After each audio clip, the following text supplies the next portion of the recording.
हर हर महादेव। ओम शिवं नमस्तुभ्यम। ओम नमः शिवाय। दोस्तों, आप श्री शिव महापुराण के उमा संहिता का श्रवण कर रहे हैं। मनवंतरों की उत्पत्ति। शौनक जी बोले, सूत जी, अब आप हमें मनवंतरों एवं मनुओं के बारे में विस्तार पूर्वक बताइए। उनकी बात स्वीकारते हुए सूत जी बोले, हे मुनि जी, स्वयंभुव, स्वारोचिस, उत्तम, रैवत, चाक्षुष आदि 5 मनवंतरों का वर्णन मैंने आपको सुना दिया है। अब वैवस्वत मनवंतर के बारे में सुनो। सावर्णी रोच ब्रह्मा, धर्म सावर्णी, रुद्र, सावर्णी देव, सावर्णी इंद्र, ये सभी मनु हैं। तीनों काल के मनवंतर कहे जाते हैं, जिसका 1000 युगों तक का कल्प बनता है। मरीचि, अत्रि, अंगिरा, पुलह, ऋतु, पुलत्स्य, वशिष्ठ, ये 7 वृभा पुत्र हैं। स्वयंभू मनवंतर में यामनायक देवता 7 ऋषि उत्तर दिशा में रहते हैं। आग्निध्र, अग्नि, बाहु, मेधातिथि, बस, ज्योतिष्मान, धृतिमान, हव्य, पवन, शुभ, ये 10 स्वयंभू मनुपुत्र हैं। इनमें यज्ञ नामक इंद्र कहे गए हैं।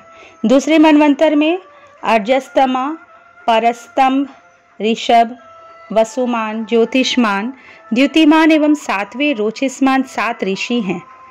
स्वरोचिस मनवंतर में रोचन, इंद्र तथा तुषिता नामक देवता कहे हैं। हरि, सुकृत, ज्योति, अयोमूर्ति, अयस्मय, प्रथित, मनुष्य, नभ, सूर्य, महात्मा, स्वारोचिस के पुत्र हैं। तीसरे मनवंतर में वशिष्ठ के 7 पुत्र एवं हिरण्यगर्भ के ऊर्जा तेजस्वी पुत्र ऋषि कहलाए। चौथे मनवंतर में गार्ग, पृथु, गम्या, जन्य, धाता और कपिनक आदि 7 ऋषि हैं। त्रिशिख इंद्र हैं। द्युतिपोत, सौत, पस्यतप, शूल, तपन, तपोरित, अकल्याश, धन्वी, खंगी, तामस, मनु 10 पुत्र हैं। 5वें मनवंतर में देवबाहु, जयमुनि, वेदशिरा, हिरण्य रामा, पर्जन्य, ऊर्ध्व बाहु एवं सत्व नैजातिक 7 ऋषि कहलाए। विभु नाम के इंद्र तथा रैवत मनु कहलाए। 6ठे मनवंतर में रुचि प्रजापति के पुत्र रौच्य मनु, राम, व्यास, अत्रेय, बाहश्रति, भारद्वाज, अश्वत्थामा, शरद्वान, कृपाचार्य, कौहिक, वंशी, गाल्व, रुक, कश्यप आदि ऋषि और देवता कहलाए। इसी प्रकार आने वाले मनवंतरों में विशांग, निबासुमत, द्युतिमान, वसु, सूट, सुराविष्णु, राजा, सुमति, सावर्णी मनुपुत्र होंगे। 9वें मनवंतर में मेधातिथि, पौलत से वस्तु, कश्यप, ज्योतिष्मान, भार्गव, अंगिरा तथा सवन, वशिष्ठ आदि रोहित मनवंतर में होंगे और मनु दक्ष सावर्णी होगा। इस प्रकार जब दूसरा मनवंतर आरंभ होगा तब हविष्मान, प्रकृति, अधोमुक्ति, अव्यय, प्रयाति, भाभार, अनेना ऋषि होंगे। द्विषमंत नामक देवता होंगे। तृतीय मनवंतर में 11वां मनु होगा। उसमें हविष्मान व पुष्पमान, वशिष्ठ, अनय, चारु, निखर, तेजस, अग्नि, ब्रह्मा जी के वधृत कहलाएंगे। द्युति, सुताया, अंगिरा, पौलत से पुलह, भार्गव 7 ऋषि एवं ब्रह्मा के 5 मानसपुत्र देवता होंगे। इस मनवंतर में दिवास्पति इंद्र होंगे। 14वां सत्य मनु मनवंतर होगा।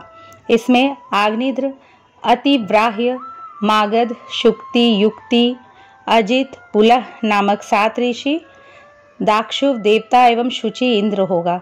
14वें मनवंतर में 5 देवता होंगे। तरंग, भीरु, दुघ्न, अनुग्र, अतिमानी, प्रवीण, विष्णु, संक्रदन मनु के पुत्र होंगे। इस प्रकार मैंने आपसे भूत भविष्य काल के पहले कल्प के सभी मनुओं का वर्णन किया। मनु अपने धर्म और तप के प्रभाव से सहस्त्रों युगों तक प्रजा का पालन करके ब्रह्मलोक को जाते हैं। 14 मनवंतर अर्थात 71 युगों तक स्थिर रहकर सृष्टि का पुनः आरंभ होता है।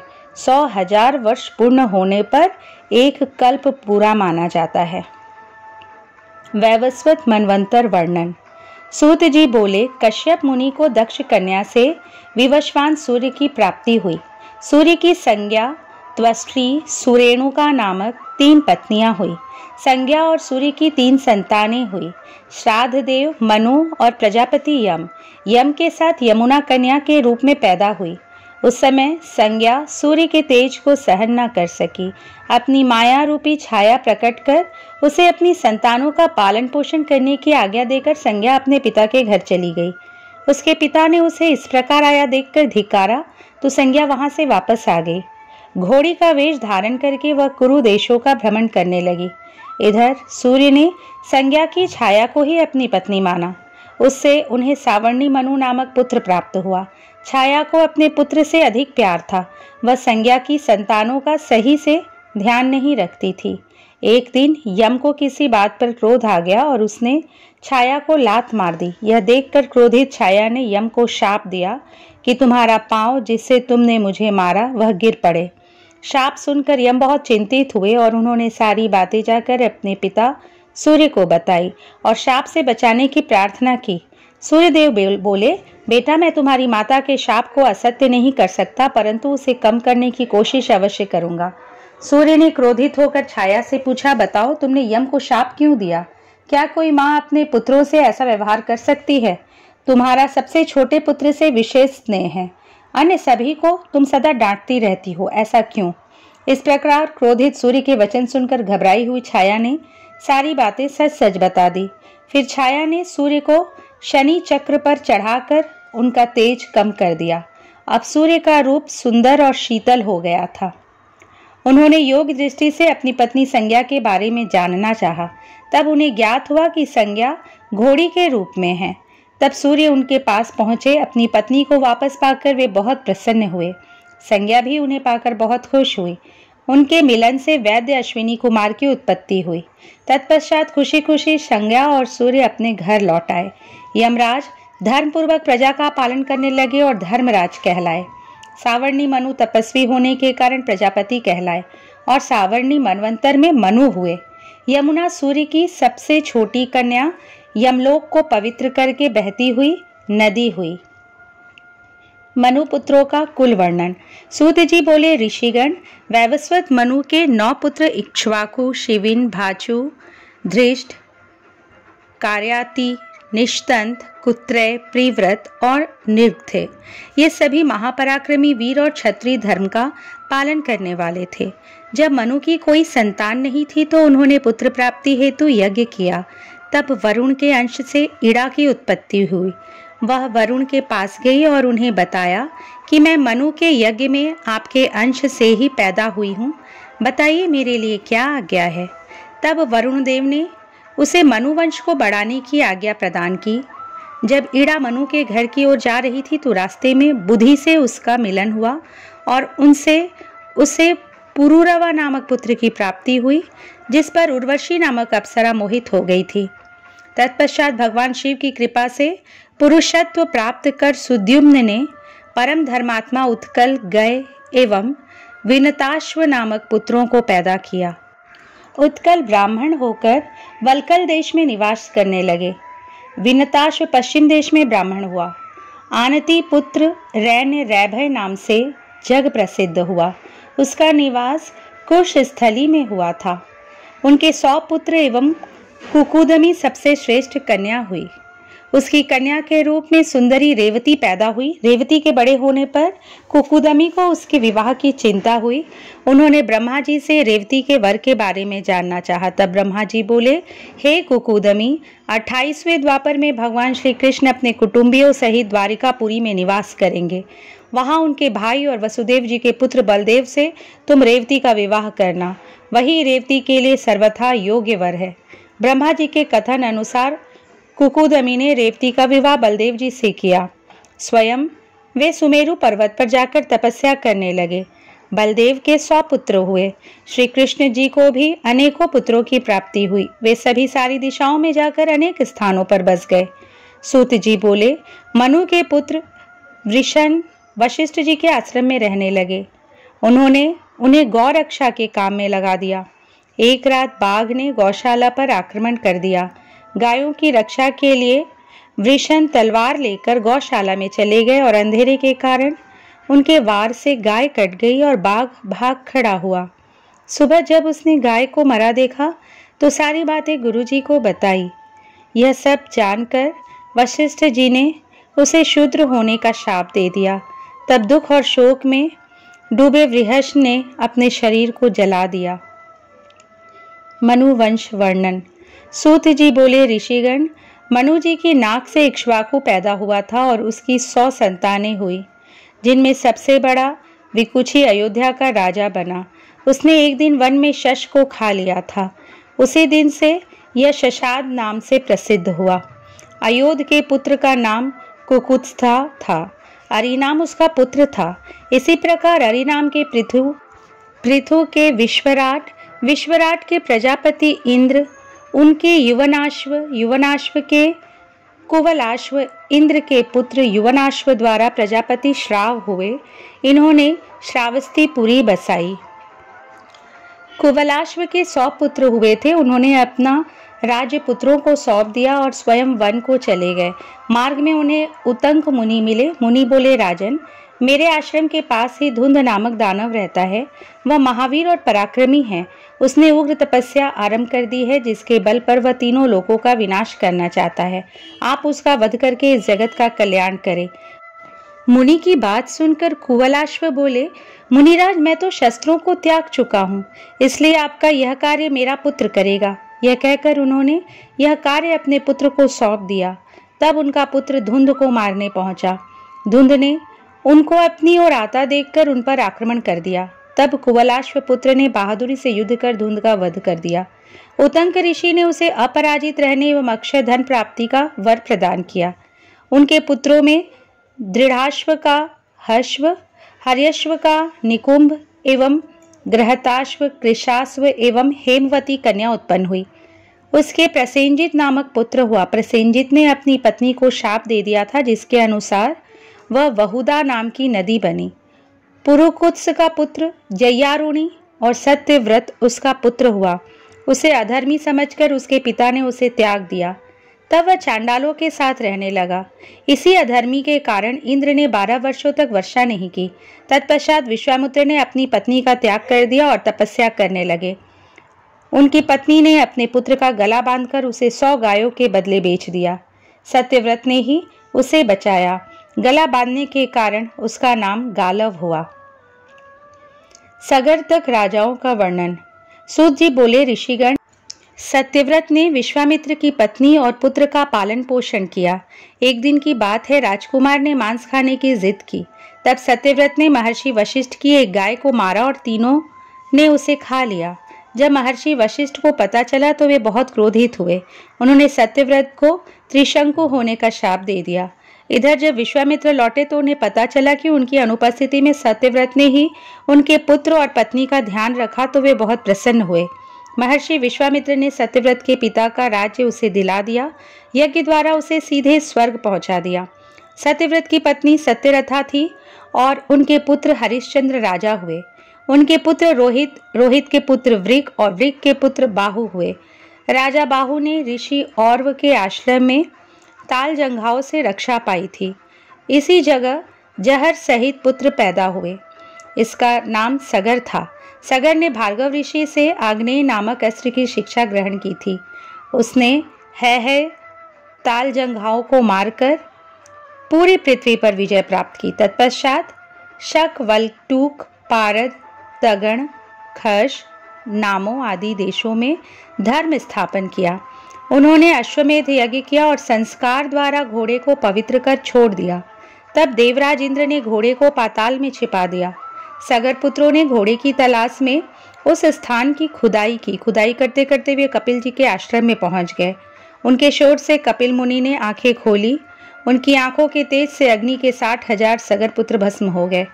इनमें हर्ष, केतु, सुकेतु, धर्मरथ और शूरवीर पंचजन ही उस क्रोधाग्नि से बच पाए। इन्हीं के द्वारा सगर वंश आगे बढ़ा। वैवस्वत वंशी राजाओं का वर्णन।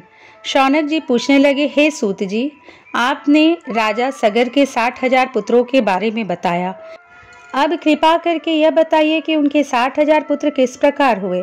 शौनक जी के प्रश्न का उत्तर देते हुए सूत जी बोले, हे मुनिवर, सगर की 2 पत्नियां थीं। उनकी पहली पत्नी ने ऋषि औरव से 60,000 पुत्रों का वरदान मांगा था।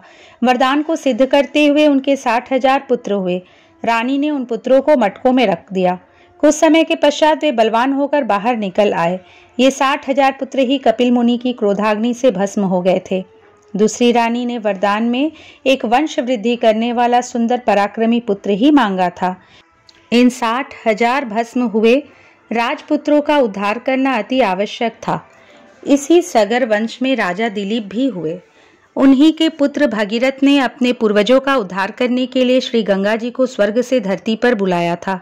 अपने पूर्वजों का उद्धार करके श्री गंगा जी को उन्होंने अपनी पुत्री बनाया, इसलिए वे भागीरथी नाम से जगत प्रसिद्ध हुई।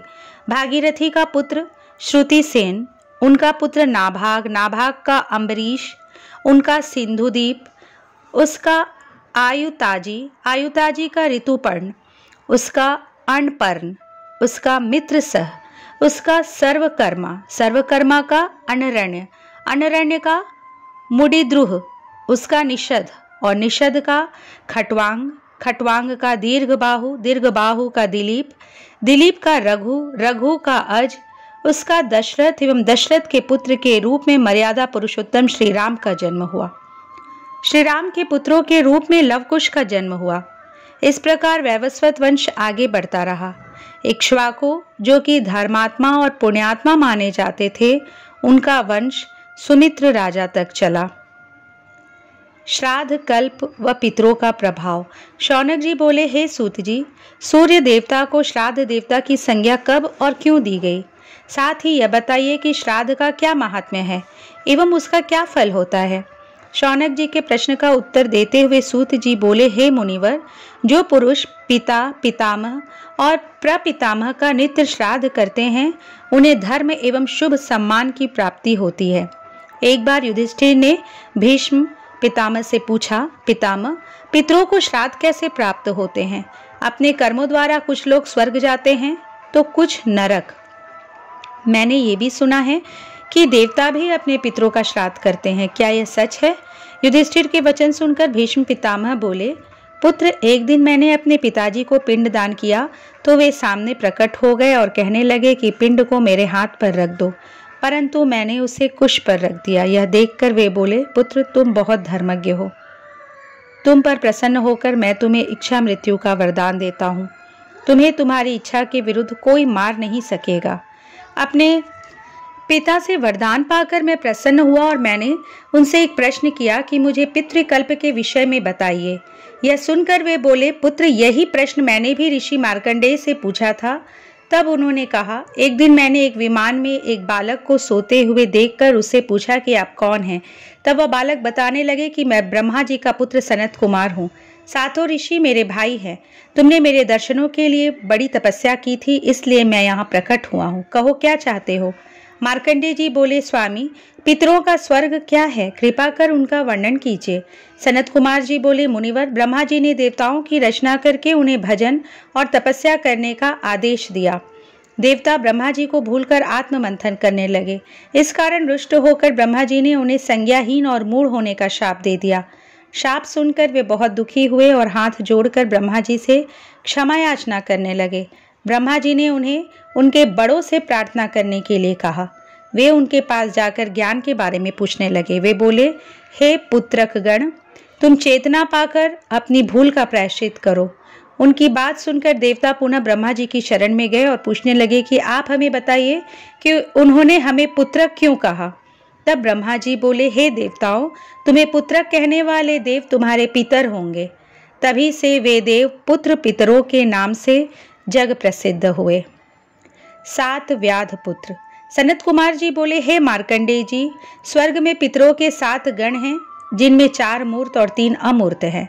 आद्य देवता एवं ब्राह्मण उनका भजन करते हैं। वे अपने योग से सोम को तृप्त कराते हैं, इसलिए श्राद्धों में ब्राह्मणों को भोजन कराकर उन्हें दान दक्षिणा दी जाती है। श्राद्धों में अग्नि, यम व सोम का आह्वान करे। जो मनुष्य श्राद्धों में पितृ तृप्ति करते हैं, उन्हें प्रसन्न होकर पितर पुष्टि, आरोग्य एवं वृद्धि प्रदान करते हैं।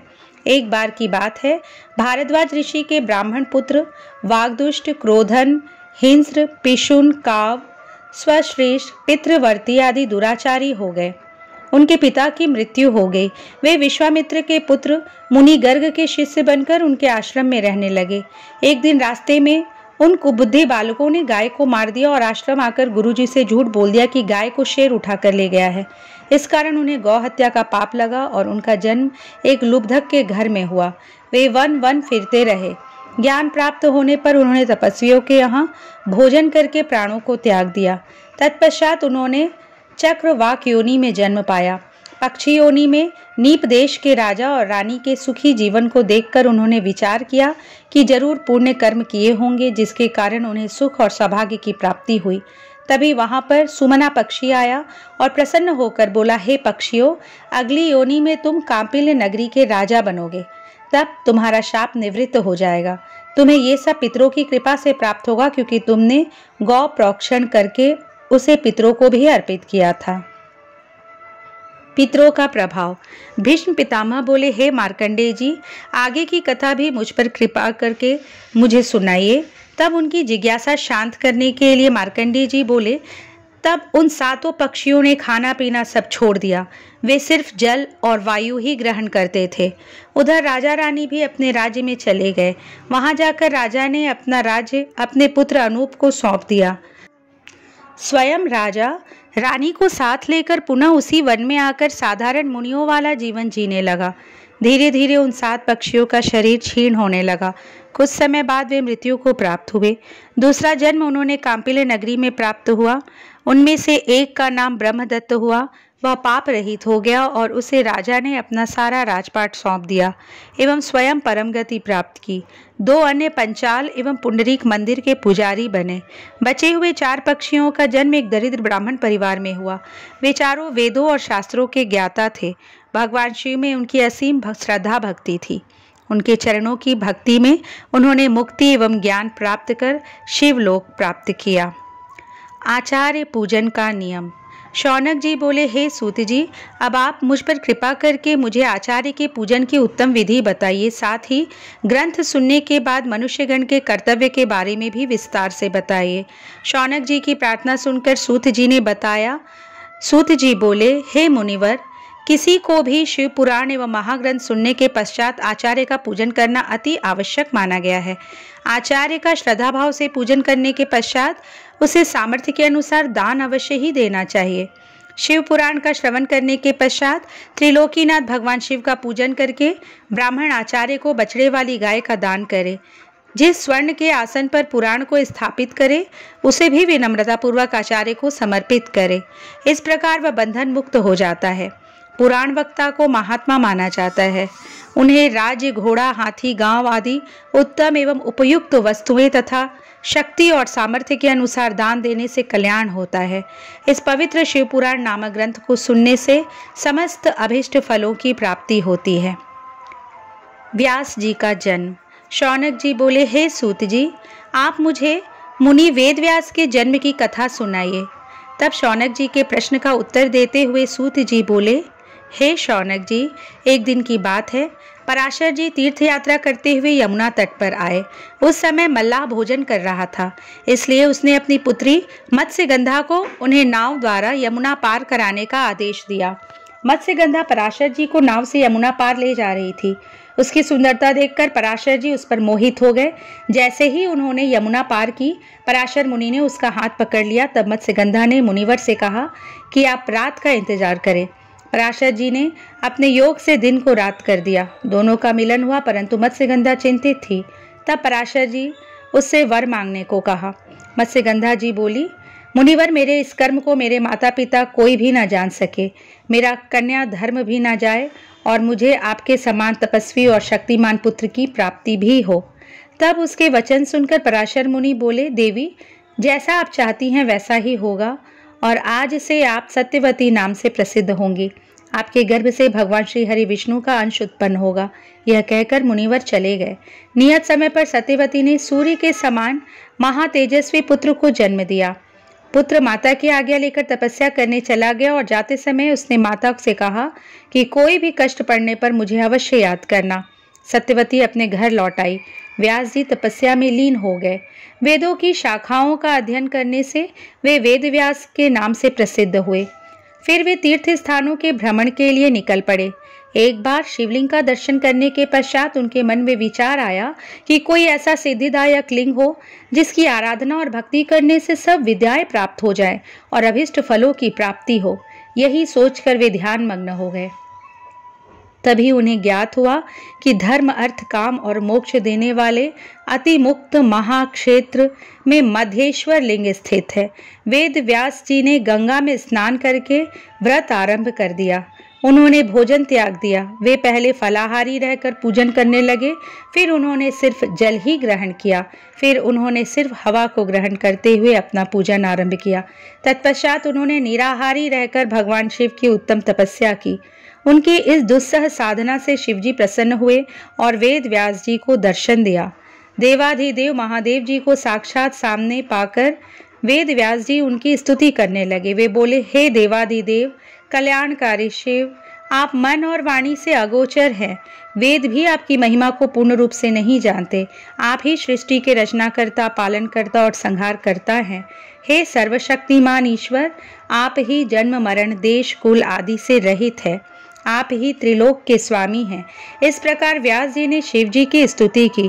प्रसन्न होकर शिव जी बोले, हे व्यास जी, तुम मनचाहा वर मांगो। तब व्यास जी बोले, स्वामी, आप तो सर्वज्ञ सर्वेश्वर है, आपसे कुछ भी छिपा नहीं है। तब त्रिलोकीनाथ भगवान शिव बोले, मुनिवर, मैं तुम्हारे कंठ में स्थित होकर तुम्हारी इच्छा के अनुसार इतिहास एवं महापुराणों की रचना करूंगा। तुम्हारे द्वारा प्रयोग में लाए गए स्तुति अष्टक का जो भी शिवलिंग के सामने बैठकर 1 वर्ष तक तीनों काल में मेरी स्तुति करेगा, उसकी सभी मनोकामनाएं अवश्य पूर्ण होगी। यह कहकर महादेव जी अंतर्धान हो गए। भगवान शिव की कृपा से वेदव्यास जी ने ब्रह्म, पद्म, विष्णु, शिव, भागवत, भविष्य, नारद, मार्कंडेय, अग्नि, ब्रह्म वैवर्त, लिंग, वाराह, कूर्म, मत्स्य, गरुड़, बामन, ब्रह्मांड आदि 18 पुराणों की रचना की। ये सभी पुराण पुण्य और यश देने वाले हैं। इनको श्रद्धापूर्वक भक्ति भावना से पढ़ने अथवा सुनने से मुक्ति प्राप्त होती है तथा समस्त पाप नष्ट हो जाते हैं। मधु कैटभ वध एवं महाकाली वर्णन। सूत जी बोले, हे मुनिवर, अब मैं आपको जगत जननी माता उमा के विषय में बताता हूँ। स्वारोचिस नामक मनवंतर में विरथ नाम के एक राजा हुए हैं। उनका सुरथ नामक पुत्र बहुत वीर और पराक्रमी था। वह महादानी भी था। वह देवराज इंद्र के समान पराक्रमी था।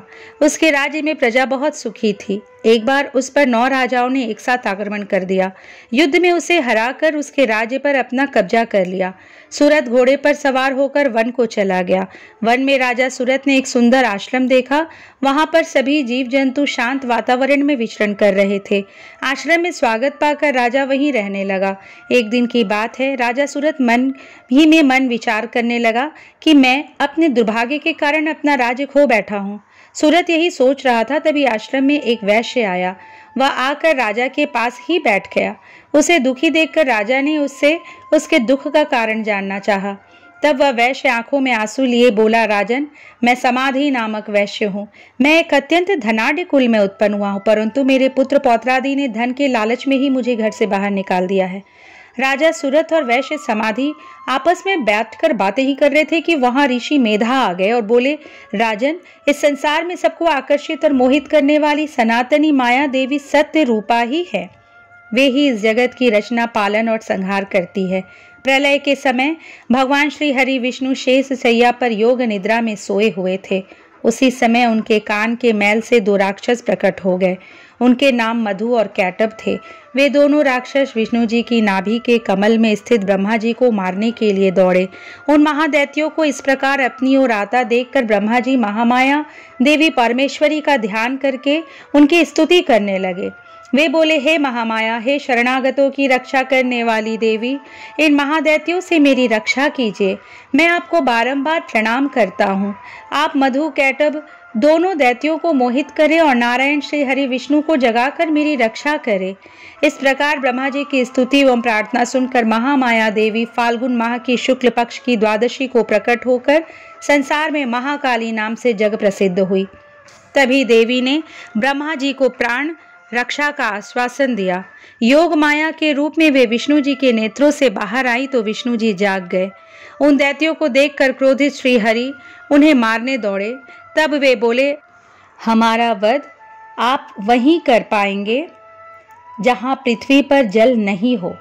तब भगवान विष्णु ने मधु और कैटभ नामक दोनों महादैत्यों को अपनी जंघाओं पर लिटाकर अपने सुदर्शन चक्र से उनका सिर काटकर ब्रह्मा जी की रक्षा की। महालक्ष्मी अवतार। ऋषि बोले, दैत्यों के कुल में जन्मे महादैत्य रंभासुर का महिषासुर नामक पुत्र महावीर और पराक्रमी था। उसने समस्त देवताओं को युद्ध में परास्त करके स्वर्ग पर अपना अधिकार स्थापित कर लिया। तब सभी देवता दुखी होकर ब्रह्मा जी और विष्णु जी को अपने साथ लेकर भगवान शिव के पास पहुंचे। उन्होंने भगवान शिव को सारी बातें विस्तार पूर्वक सुनाई। सारी कथा सुनने के उपरांत क्रोधित भगवान शिव की आंखों और मुख से एक दिव्य तेज उत्पन्न हुआ। उस तेज में सब देवताओं ने अपना अपना तेज मिलाया, जिससे देवी महामाया जगदम्बा का प्रादुर्भाव हुआ। उन्हें देखकर देवताओं की प्रसन्नता की कोई सीमा न रही। सबने देवी को अनेक आयुध एवं आभूषण भेंट किए। ब्रह्मा जी, विष्णु और शिव जी सहित समस्त देवताओं की अनेकों शक्तियां ग्रहण करने के पश्चात देवी ने जोर का अट्टहास और गर्जना की। देवी की गर्जना से धरती, आकाश और पाताल गूंज गए। उस गर्जना को सुनकर देव शत्रु दैत्यों ने अपने अपने हथियार उठा लिए। देखते ही देखते देवी जगदम्बा दैत्यों से युद्ध करने पहुंच गई। दैत्यों और देवी के बीच घोर संग्राम होने लगा। देवी जगदम्बा ने शूल, शक्ति, तोमर आदि शस्त्रों से लाखों दैत्यों का विनाश कर दिया। पराक्रमी देवी को देखकर दैत्य सेना भयभीत होकर इधर उधर भागने लगी। तब महिषासुर ने आकर देवी जगदम्बा को ललकारा। उसने तलवार लेकर देवी के वाहन सिंह पर आक्रमण कर दिया। अपने सिंह पर आई इस विपत्ति को देखकर देवी ने अपना पाश महिषासुर पर फेंका। अपनी ओर आते पाश को देखकर महिषासुर ने महिष का रूप त्याग कर सिंह का रूप धारण कर लिया। देवी जगदम्बा ने यह देखकर झपटकर उसका सिर धड़ से अलग कर दिया, परंतु महिषासुर फिर भी न मरा और रूप बदल बदल कर देवी से युद्ध करने लगा और उनके सिंह को परेशान करने लगा। इस प्रकार देवी और महिषासुर का युद्ध बहुत लंबे समय तक चलता रहा। उनके इस भयानक युद्ध से पूरा त्रिलोक कांप उठा। सारे जीव जंतु दुखी हो गए। तब देवी उछलकर महिषासुर पर चढ़ गई। उन्होंने अपने पैरों से महिषासुर को कुचल दिया और अपने त्रिशूल से उसकी जिह्वा काट दी। इस प्रकार देवी जगदम्बा ने महिषासुर का वध करके त्रिलोक को उसके आतंक से मुक्ति दिलाई। सभी देवता हर्षित होकर देवी की स्तुति करने लगे। सारी दिशाओं से पुष्प वर्षा होने लगी। धूम्रलोचन, चंडमुंड और रक्त बीज का वध। ऋषि बोले, शुंभ और निशुंभ नामक दोनों पराक्रमी दैत्यों ने अपने अत्याचारों से पूरे चराचर जगत को दुखी कर दिया। सभी जीव जंतु, मनुष्यगण एवं देवता उसके अत्याचारों से परेशान हो चुके थे। तब देवता अत्यंत परेशान होकर हिमालय पर श्री पार्वती जी की शरण में गए और देवी की स्तुति करने लगे। वे बोले, हे कल्याणकारी देवी भवानी, हम सब आपकी शरण में आए हैं। मातेश्वरी, हमारी रक्षा कीजिए। शुंभ निशुंभ के आतंक एवं अत्याचारों से त्रिलोक को मुक्त कराइए। देवताओं की स्तुति सुनकर देवी ने अपने शरीर से एक तेज उत्पन्न किया और एक कुमारिका प्रकट हुई। सब देवताओं ने हाथ जोड़कर और सिर झुकाकर देवी की स्तुति की। तब पार्वती जी बोली, देवगण, मेरे कोश से निकलने के कारण ये कौशिकी नाम से प्रसिद्ध होंगी और मातंगी नाम से जग प्रसिद्ध होंगी। यह कहकर देवी अंतर्धान हो गई और देवता अपने स्थान को लौट गए। देवी कौशिकी वहीं हिमालय की गुफा में रहने लगी। एक दिन शुंभ निशुंभ के सेवकों ने उन्हें देख लिया। तब उन्होंने जाकर शुंभ निशुंभ से उनके रूप सौंदर्य की प्रशंसा की और कहा कि वह तो नारियों में रत्न है, उसे आपके महल की शोभा बढ़ानी चाहिए। तब देवी की प्रशंसा सुनकर शुंभ निशुंभ ने अपना दूत वहां भेजा। तब दूत ने जाकर देवी से कहा, मेरे स्वामी शुंभ निशुंभ आपके रूप की प्रशंसा सुनकर आपसे विवाह करना चाहते हैं। उन्होंने विवाह का प्रस्ताव लेकर ही मुझे यहाँ पर भेजा है। दूत की बात सुनकर देवी बोली, दूत, जाकर तुम अपने स्वामियों से कहो कि मैंने यह प्रतिज्ञा कर रखी है कि जो भी मुझे युद्ध में परास्त कर देगा मैं उसी से विवाह करूंगी। अपने स्वामियों से कहो आकर मुझसे युद्ध करे और मुझे हराकर मुझे अपने साथ ले जाए। दूत ने शुंभ निशुंभ को सारी बातों से अवगत कराया। सारी बातें सुनकर शुंभ और निशुंभ क्रोधित हो गए। उन्होंने अपने सेनापति धूम्रलोचन को आदेश दिया कि तुम उस नारी को यहाँ लेकर आओ। यदि वह प्यार से ना आए तो जबरदस्ती उसे उठा लाना। अपने स्वामी की आज्ञा पाकर धूम्रलोचन हिमालय पर्वत पर देवी को लेने पहुंचा। तब देवी कौशिकी ने चलने से मना किया तो वह देवी पर शस्त्र लेकर झपटा। देवी ने उसे भस्म कर दिया और सिंह ने दैत्य सेना को तितर-बितर कर दिया। जब शुंभ निशुंभ को धूम्रलोचन के मारे जाने का समाचार मिला तो वे गुस्से से भर गए। उन्होंने चंडमुंड और रक्तबीज को देवी को लाने वहां भेजा और आदेश दिया कि यदि वह ना आए तो उसका वध कर देना। वे दैत्य देवी के पास गए और बोले, सुंदरी, तुम प्रेम पूर्वक शुंभ निशुंभ में से किसी को भी अपना पति बना लो और खुशी से राज्य करो। यह सुनकर देवी बोली, हे दैत्यो, मैं तो सूक्ष्म प्रकृति हूँ। ब्रह्मा विष्णु सहित सभी देवता मेरी आराधना और स्तुति करते हैं। यदि तुम में शक्ति है तो मुझे युद्ध में हराकर जहां चाहो ले जा सकते हो। देवी, यदि आप ऐसा ही चाहती हैं तो ठीक है। यह कहकर दैत्यों ने देवी पर बाणों की वर्षा करनी शुरू कर दी। तब क्रोधी देवी ने अपने खड्ग से चंडमुंड और रक्तबीज का वध कर दिया। सरस्वती का प्राकट्य। राजा ने कहा, चंडमुंड और रक्तबीज के मर जाने पर शुंभ निशुंभ ने क्या किया? ऋषि बोले, जब शुंभ निशुंभ को पता चला कि चंडमुंड और रक्तबीज को देवी ने मार दिया है तब वे स्वयं अस्त्र शस्त्र से सुसज्जित होकर युद्ध भूमि की ओर चल दिए। जब देवी कौशिकी ने देखा कि शुंभ और निशुंभ अपनी सेना के साथ युद्ध करने आ रहे हैं तो उन्होंने घंटा बजा दिया। इस ध्वनि को सुनकर देवी का सिंह गर्जना करने लगा। देवी ने भी धनुष हाथों में लेकर बाणों की वर्षा आरंभ कर दी। जब शुंभ और निशुंभ ने देवी कौशिकी के अद्भुत रूप सौंदर्य को देखा तब देवी को देखकर वे बोले, हे सुंदरी, आप इस कोमल शरीर के साथ युद्ध करेंगी? उनकी बात सुनकर देवी ने अत्यंत क्रोधित होकर बाण, त्रिशूल एवं परशु से एक साथ उन पर आक्रमण आरंभ कर दिया। देखते ही देखते युद्ध क्षेत्र में रक्त की नदियां बह निकली। दैत्य सेना देवी के प्रहारों के सम्मुख फीकी पड़ने लगी। दैत्य इधर उधर भागने लगे। अपनी विशाल सेना को इस प्रकार भयभीत होकर इधर उधर भागते हुए देखकर निशुंभ देवी के सम्मुख जाकर बोला, देवी, यदि तुम युद्ध करना ही है तो मुझसे करो। बेचारे सिपाहियों को क्यों मार रही हो? यह कहकर निशुंभ ने देवी पर बाण वर्षा शुरू कर दी। देवी ने भी उत्तर में बाण वर्षा आरंभ कर दी। उन्होंने अपने बाणों से निशुंभ के सभी अस्त्र शस्त्र काट दिए। तब उन्होंने विष बुझे बाणों से निशुंभ को मार गिराया।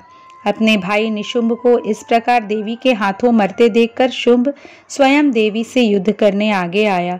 उसे सामने देखकर चंडिका देवी ने भयानक अट्टहास किया, जिसे सुनकर दैत्य सेना भयभीत हो गई। तब शुंभ ने प्रज्वलित शक्ति से देवी पर आक्रमण किया। देवी ने अपने बाणों से उसके टुकड़े टुकड़े कर दिए और हाथ में त्रिशूल लेकर उसे शुंभ की छाती में घोंप दिया। तत्पश्चात घायल शुंभ देवी को मारने के लिए दौड़ा, परंतु देवी ने चक्र से उसका सिर काट दिया। यह देखकर अन्य दैत्य पाताल लोक को चले गए। उमा की उत्पत्ति। ऋषियों ने पूछा, हे सूत जी, अब आप हमसे देवी उमा के अवतार एवं प्रादुर्भाव की कथा का वर्णन कीजिए। तब ऋषियों के प्रश्न का उत्तर देते हुए सूत जी बोले, एक बार की बात है, देवताओं की युद्ध में विजय हुई। विजय होकर देवताओं को बहुत घमंड हो गया और वे अपनी बहादुरी की बहुत प्रशंसा करने लगे। तभी एक कूप के रूप में तेज प्रकट हुआ। उस तेज को एकाएक देखकर देवता घबरा गए। देवराज इंद्र ने उस तेज की परीक्षा लेने के लिए सर्वप्रथम वायुदेव को वहां भेजा। वायुदेव उस तेज की परीक्षा लेने के लिए वहां पहुंचे। उन्होंने तेज के पास जाकर पूछा, तू कौन है? तब तेज ने भी यही प्रश्न वायु से किया। वायुदेव ने अहंकार से कहा, मैं जगत का प्राण हूँ, मेरे द्वारा ही यह जगत चल रहा है। यह सुनकर तेज ने कहा कि इस तिनके को जलाकर दिखाओ तो मैं तुम्हें शक्तिशाली समझ सकता हूँ। परंतु वायुदेव अपनी सारी ताकत लगाकर भी उस तिनकों को हिला भी नहीं सके। तब लज्जित और हारे हुए वे देवराज इंद्र के पास पहुंचे। देवराज इंद्र को जब यह सब बातें ज्ञात हुई तो उन्होंने एक एक करके सब देवताओं को उस तेज की परीक्षा लेने के लिए भेजा, लेकिन सभी देवता परास्त होकर वापस आ गए। तब स्वयं इंद्र उस दिव्य तेज की परीक्षा लेने के लिए गए। जैसे ही इंद्र उस स्थान पर पहुंचे वह तेज अंतर्धान हो गया। देखकर देवेंद्र आश्चर्यचकित रह गए। तब उस तेज को दिव्य और शक्तिशाली जानकर मन ही मन इंद्र उनकी स्तुति करने लगे। वे बोले, मैं आपकी शरण में आया हूँ, कृपा कर मुझे दर्शन दो। चैत्र मास के शुक्ल पक्ष की नवमी के मध्याह्न का समय देवी उमा ने प्रकट होकर देवराज इंद्र को दर्शन दिए। वे बोली, हे देवराज इंद्र, ब्रह्मा विष्णु और शिव भी मेरी स्तुति करते हैं, अन्य देवता भी मुझे पूजते हैं। मैं परम ब्रह्म प्रणव स्वरूप देवी हूँ। मेरी ही कृपा से तुम्हें विजयश्री प्राप्त हुई है, इसलिए अपने अभिमान और घमंड को त्याग कर मेरा स्मरण करो। यह कहकर देवी शांत हो गई। यह सुनकर देवताओं ने देवी उमा की स्तुति करनी आरंभ कर दी। देवता बोले, हे महामाया, हे जगदम्बा, आप हमें क्षमा करें। हम दोनों हाथ जोड़कर आपकी शरण में आए हैं। हमसे जो गलती हो गई है उसे भूलकर हम पर अपनी कृपा दृष्टि रखें। यह कहकर देवता देवी माँ की स्तुति करने लगे।